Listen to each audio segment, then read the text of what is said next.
সকালবেলা একটা ফোন আইলো, দোকানটার যাইয়া সারি না ফোন আইছে, বউয়ের ফোন। কয় শোন না জাদু কদুর বাসা তাইও। আমি তো কই ওয়াও লুল, দীর্ঘ 13 বছর পরে আমার এমনি ডাক দিছে। আমি তো খুশিতে আত্মহারা, ফাত্তাছি না, মানে হ্যাঁ না ওলা ফুসকুন্ডির ভিতরে 4টা ডুব দিতাম। তো যাইয়া দেই দে চুলাটারে মুইরেইয়া আঁত বার করে লেছে, বুঝছেন নি। চাইয়া দেই দে ওমা এটি নিফুল টিফুল ডিব্বা রয়েছে, নিফুলটি দোকান থেকে ছিদ্র করে আনলাম, আইনা সোয়াবিন তেল ডাইলা দিতেছি, চাবিটা যেন ফিরিয়ে, বুঝছেন। এই হাঁকে কই বেড়িয়াইতের মন বোঝা বড় মুশকিল ভাই। বেড়িয়াইতের মন আর হাফের গর্তের ভিতরে হাত ঢুকাও না হমান। স্বার্থের লাগে আপনারা হাত তোনা দেন, মানে সুমা 10টা দিবার লাগিয়া, বুঝছেন নি। তবুও যাক এই স্বার্থ উদ্ধার করলো। অবশেষে আমি এটারে ফিটিং করতেছি, ফিটিং করে কইতাছি যে আমার চা দিতে হইব। কয় এরম তো কোনো কত হয় না, কত হয়েছে যে চুলা ঠিক করে দেন।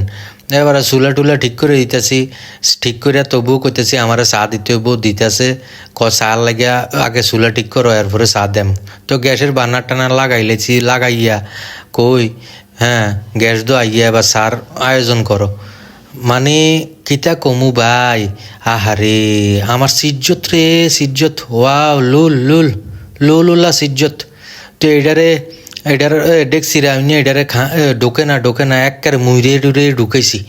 ঢুকাইয়া আই কই গ্যাস চালাও, না তুমি চালাও। চালাই দিতেছি, চালাইয়া দেই যে না আগুন ফাঁ করে জ্বলতাছে, ফাঁ করে জ্বলতাছে। কই চা দাও এবারে। তো আর কিতা করিয়াম, গ্যাসটারে থারবাই থুরবাই দিলাম, জ্বালাই দিলাম, জ্বালাইয়া কাম শেষ, চা লাগিয়া অপেক্ষা করতেছি। লুল লুল।